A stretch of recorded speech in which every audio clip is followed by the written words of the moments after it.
Visualisation technique ৩ দিনের মধ্যে ফলাফল পাবেন। যারা আপনারা বারবার জিজ্ঞেস করেন ভিজুয়ালাইজেশন টেকনিক কিভাবে করতে হবে, জাস্ট কিছু ফর্মুলা বলবো, সেগুলো যদি ফলো করেন তাহলে ৩ দিনের মধ্যে ফলাফল পাওয়া সম্ভব। ভিজুয়ালাইজেশন হলো ল অফ অ্যাট্রাকশনের একটা গুরুত্বপূর্ণ পার্ট, বা ল অফ অ্যাট্রাকশন এবং ভিজুয়ালাইজেশন একই জিনিস বলতে পারেন। আমরা কম বেশি সবাই জানি ল মানে হচ্ছে নিয়ম, এবং ল ওই নিয়মকে বলা হয় যেটা সবার জন্য একই রকমভাবে প্রযোজ্য।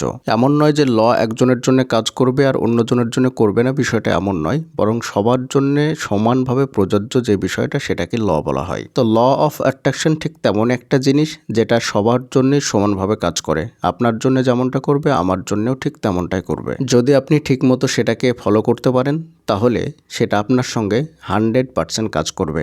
যাদের সঙ্গে করে না তারা ঠিকমতো ফলো করতে পারেন না। আজকের এই ভিডিওতে আমি আপনাদেরকে শেখাবো কিভাবে ভিজুয়ালাইজেশন ফলো করবেন বা কিভাবে ভিজুয়ালাইজেশন করবেন আপনি যেটা চান সেটার জন্য। আপনি যেটাই চান না কেন সেটাই আপনি ভিজুয়ালাইজেশনের মাধ্যমে পেতে পারেন যদি আপনি সঠিকভাবে ভিজুয়ালাইজেশন ফলো করেন। সেই জিনিসটা যতই কঠিন হোক না কেন, যতই অসম্ভব হোক না কেন, যত দূরে থাকুক না কেন, আপনি সেটা পেতে পারেন। দোয়া করতে করতে আপনি হাঁপিয়ে গিয়েছেন, দোয়া করতে করতে আপনি শেষ মুহূর্তে চলে এসেছেন, আর কিছুই ভালো লাগছে না, আপনি সব রকমের টেকনিক ফলো করেছেন, এমনকি ল অফ অ্যাট্রাকশনের টেকনিকও আপনি ফলো করেছেন, তারপরেও আপনি সেখান থেকে কোনো রেজাল্ট পাননি। ভিজুয়ালাইজেশন জিনিসটা কি? আপনারা হয়তোবা একটা কথা শুনে থাকবেন, ইমাজিন এবং ভিজুয়ালাইজেশন, এ দুটো জিনিস প্রায় একই রকম, মানে এ দুটোই কল্পনার ক্ষেত্রে ব্যবহার হয়ে থাকে। তো ভিজুয়ালাইজেশন মানে হচ্ছে কোনো একটা নির্দিষ্ট বিষয়কে স্পষ্টভাবে মনের মধ্যে কল্পনা করাকে ভিজুয়ালাইজেশন বলা হয়। এখন আপনি বলবেন যে এটা কিভাবে করতে হবে বা এটা কিভাবে সম্ভব। আশা করি আজকের এই ভিডিওটি দেখার পরে আপনাকে আর জীবনে অন্য কোনো ভিডিও ভিজুয়ালাইজেশনের জন্য দেখা লাগবে না বা শোনা লাগবে না। এই ভিডিওতে কোনো বিষয় যদি আপনি স্পষ্ট বুঝতে না পারেন তাহলে এই ভিডিওটি আরেকবার ঘুরে শুনবেন, তাহলে সেই বিষয়টা স্পষ্টভাবে বুঝতে পেরে যাবেন। ভিজুয়ালাইজেশন, প্রথমে আমি আপনাদেরকে একটা বিষয় ক্লিয়ার করি। অনেকেই জানতে চান যে এটা ইসলামে জায়েজ নাকি না জায়েজ। দেখুন, যে বিষয় আমরা আলোচনা করি সেটা প্রথমেই আমরা ইসলাম সাপোর্ট করে কিনা সেটা দেখে নেই। যদি ইসলাম সাপোর্ট না করে তাহলে সেই বিষয়টা আমরা আপনাদেরকে জানিয়ে দেই যে এটা ইসলাম সাপোর্ট করে না। আর যদি ইসলাম সাপোর্ট করে তাহলে কেন করছে, এর প্রমাণ কি, এর দলিল কি, সেগুলো আমি আপনাদেরকে দিয়ে দেই। তো চলুন ভিজুয়ালাইজেশন নিয়ে কথা বলি। প্রথমে আপনাকে স্পষ্ট করতে হবে, ক্লিয়ার করতে হবে আপনার কি প্রয়োজন, আপনার কি দরকার। আপনার পারফেক্ট জীবন সঙ্গী বা জীবন সঙ্গিনী দরকার, আপনার কি পরীক্ষায় পাশ করা দরকার, আপনার কি বড় ব্যবসা দরকার, যে কোনো জিনিস আপনার দরকার হতে পারে, সেটা আপনি ক্লিয়ার করে নিয়ে তারপরে কি করবেন সেটা বলি। আপনি রাতে ঘুমানোর সময় সুন্দরভাবে বিছানায় চিত হয়ে শুয়ে পড়ুন। লম্বা কয়েকটা শ্বাস নিন এবং আস্তে আস্তে শ্বাসটা ছাড়ুন।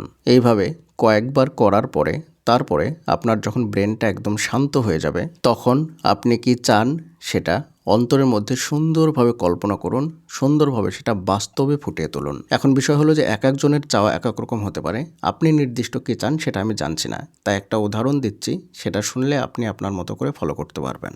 একজন ব্যক্তি যার নাম ছিল ডেভিল, তিনি ভিজুয়ালাইজেশন টেকনিকের বিষয়ে মানুষদেরকে কোর্স করাতেন। একবার তিনি একটা কারখানাতে সেখানকার শ্রমিকদেরকে এই কোর্স করানোর জন্য বা ভিজুয়ালাইজেশন শেখানোর জন্য যান। সেখানে যাওয়ার পরে প্রথমে তিনি জিজ্ঞেস করেন যে আপনাদের মধ্যে কে কে এই ভিজুয়ালাইজেশন টেকনিকটাকে সত্যি বলে মানেন আর কে কে এটাকে মানেন না। তো কয়েকজন ব্যক্তি হাত ওঠালো এবং তারা বলল যে এটা ফালতু, এটা আমরা মানি না, এটা যে বাস্তবেই হয় সেটা আমরা বিশ্বাস করি না। তখন তিনি সেই ব্যক্তিদেরকে বললেন যে আমি তোমাদেরকে কোনো টেকনিকের কথা বলবো না, জাস্ট দুটো জিনিস করবে, 3 দিন করবে, 3 দিন পর কি ফলাফল পাচ্ছ সেটা আমাকে জানাবে। তিনি বললেন যে প্রতিদিন রাত্রে ঘুমানোর সময় যখন বিছানায় যাবে তখন লম্বা কয়েকটা শ্বাস নেবে, উপরের দিকে মুখ করে শুয়ে, অর্থাৎ চিত হয়ে শুয়ে লম্বা কয়েকটা শ্বাস নেবে। তারপরে চোখ দুটো বন্ধ করে কল্পনা করবে যে সিঁড়ি বেয়ে উপরে উঠছ। ডান পা ধাপিতে দিলে, তারপরে বাম পা ধাপিতে দিলে, এইভাবে একটা একটা করে সুন্দরভাবে সিঁড়ি বেয়ে উপরে উঠছ, এটা নিখুঁতভাবে কল্পনা করো। আমরা যেমনটা মইয়ের ধাপিতে পা দিয়ে উপরের দিকে উঠি, মই বেয়ে উপরের দিকে উঠি, ঠিক তেমনটা কল্পনা করতে বললেন। মই বেয়ে উপরে ওঠার সময় যেমনটা আমরা ধাপিতে পা দিই, তারপরে ধাপিতে হাত দিই, তারপরে এক হাত বাড়াই, তারপরে আবারও আর একটা হাত বাড়াই, এইভাবে আস্তে আস্তে কল্পনা করতে বললেন। তারপরে দ্বিতীয় যে বিষয়টা তিনি বললেন যে একটা কাগজ নেবে, খালি কাগজ, এবং তার উপরে লিখবে যে আমি সিঁড়িতে চড়তে চাই না। সিম্পল এতটুকুই লিখে দেবে। লেখার পরে সেটা তোমার মানিব্যাগে রেখে দেবে, কারণ যখনই তুমি মানিব্যাগটা খুলবে তখনই সেটার মধ্যে এটা দেখতে পাবে। এবং তুমি যেখানে দিনের মধ্যে সবচাইতে বেশিবার যাও সেই সমস্ত জায়গাগুলোতে এই কাগজ লাগিয়ে দেবে, যাতে করে সেটা তোমার চোখে বারবার পড়ে। এবং একইনের সাথে দৃঢ় প্রতিজ্ঞার সাথে প্রতিদিন সকালে সকালবেলায় তুমি এটা ভাববে যে আমি সিঁড়িতে চড়তে চাই না। এটা তুমি দৃঢ় ইয়াকিন করে নেবে যে আমি সিঁড়িতে চড়বই না। তাতে যাই হোক না কেন নিজের মধ্যে কল্পনা করতে হবে, আর সত্যি তুমি সিঁড়িতে চড়তে পাবে না। মানে এটা সত্যি সত্যি কল্পনা করতে হবে যে যাই হোক না কেন আমি সিঁড়িতে চড়বো না। এটা দৃঢ় কল্পনা করে নিয়ে দৃঢ়তার সাথে থাকতে হবে, এবং যখনই মনে আসবে তখনই মুখে কয়েকবার বলতে হবে যে আমি সিঁড়িতে চড়বো না। এরপরে তিনি চলে গেলেন। মাঝে 3টে দিন। এর মধ্যে যারা যারা এটাকে মিথ্যা বলেছিল, ভিজুয়ালাইজেশনে কোনো কাজ হয় না এমনটা ভেবেছিল, তাদের মধ্যে থেকে একজন এই বিষয়টাকে সিরিয়াসলি নিয়ে নিলেন। সে মনে মনে ভাবলেন যে আমি যদি সিঁড়িতে চড়তে না চাই তাহলে কারো ক্ষমতা নেই আমাকে সিঁড়িতে চড়ানো।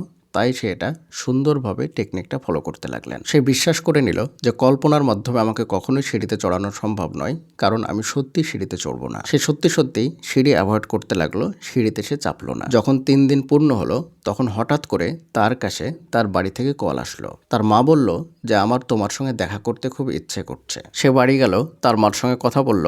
এমত অবস্থায় তার বাবা বলল যে বাবা, বালতিটা আমার হাতে দাও। সে যখন বালতিটা তার বাবার হাতে দিল তখন সে নিজেকে অনুভব করলো সে একটা ময়ের উপরে দাঁড়িয়ে আছে। সে নিচের দিকে তাকিয়ে দেখছে যে অনেকগুলো সিঁড়ি বেয়ে সে উপরের দিকে উঠে পড়েছে। সে অবাক হয়ে গেল।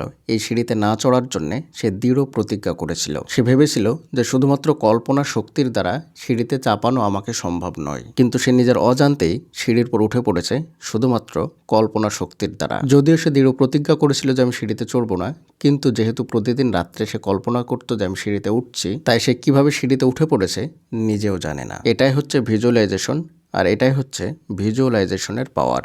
আশা করছি আপনি বুঝতে পেরেছেন। আপনাকে প্রতিদিন রাত্রে এটাই করতে হবে, সুন্দরভাবে স্পষ্টভাবে ভিজুয়ালাইজেশন করতে হবে। এবং এখানে দ্বিতীয় যে শর্তটা দিয়েছিল যে সব জায়গায় লিখতে হবে যে আমি সিঁড়িতে চড়বো না, এটা মূলত তাকে শিক্ষা দেওয়ার জন্য বলেছিল। আপনি যখন এটা ফলো করবেন তখন আপনাকে এটা করা লাগবে না, বরং আপনাকে সেটা পজিটিভ করা লাগবে। আপনি যেটা চান সেটা একটা সুন্দর সাদা কাগজে লিখবেন, এবং যেখানে আপনি সবসময় হাত দেন বা যেখানে আপনার সবসময় চোখ যায় সেই সমস্ত জায়গাগুলোতে সেই কাগজগুলো আপনি চিপকিয়ে রেখে দেবেন। সেই সমস্ত জায়গাগুলোতে এই কাগজটা রেখে দেবেন যাতে করে বারবার সেটার উপরে চোখ পড়ে, এবং সকালে যখন আপনি ঘুম থেকে উঠবেন তখন দৃঢ় ইয়াকিনের সাথে, বিশ্বাসের সাথে এটা বলবেন যে আপনি কি চান সেটা, এবং সেটা অন্তরের মধ্যে দৃঢ় বিশ্বাস করে নিয়ে তবেই আপনি বিছানা থেকে উঠবেন। এভাবে আপনাকে মাত্র 3 দিন করা লাগবে। 3 দিন পরই দেখবেন যে কিভাবে কি হয়ে যাচ্ছে আপনি কিছুই বুঝতে পারবেন না। তবে একটা বিষয় মনে রাখতে হবে, আপনি যখন ভিজুয়ালাইজেশন করবেন তখন সেটা একদম স্পষ্ট হওয়া লাগবে। আপনি বাস্তবে সেই জিনিসটা করলে যেমনটা ফিল করেন তেমনটাই করতে হবে, এবং সেই ফিলটা আপনার মধ্যে আসতে হবে। যদি সেই ফিলটা না আসে তাহলে কিন্তু এটা কাজ করবে না। যদি আপনি এটা না পারেন তাহলে ছোট একটা বিষয় দিয়ে প্রথমে আপনি পরীক্ষা করে দেখতে পারেন। আপনি কোনো একটা জিনিসকে স্থির করেন যেটা আপনি খাবেন বা খেতে ইচ্ছা করছে। ধরুন আপনার বিরিয়ানি খেতে ইচ্ছা করছে, তো প্রতিদিন রাত্রে আপনি ঘুমানোর সময় বিরিয়ানি খাওয়া ফিল করেন। বিরিয়ানি কেমন লাগে খেতে সেই স্বাদটা আপনি আপনার মুখের মধ্যে নিয়ে আসেন। সত্যি সত্যি আপনি বিরিয়ানি খাচ্ছেন এমন কল্পনা করুন 5 থেকে 10 মিনিট, তারপরে ঘুমিয়ে যান। এবং সকালে ঘুম থেকে ওঠার সঙ্গে সঙ্গে দৃঢ় ইয়াকিন করুন যে আমি বিরিয়ানি খাবই। এটা দিয়ে আপনি প্রথমে পরীক্ষা করে দেখতে পারেন, তারপরে আপনার যে জিনিসটা প্রয়োজন সেটা আপনি কিভাবে অ্যাপ্লাই করবেন বুঝতে পেরে যাবেন। আশা করি ইনশাআল্লাহ 3 দিনের মধ্যেই আপনি এর ফলাফল দেখতে পাবেন।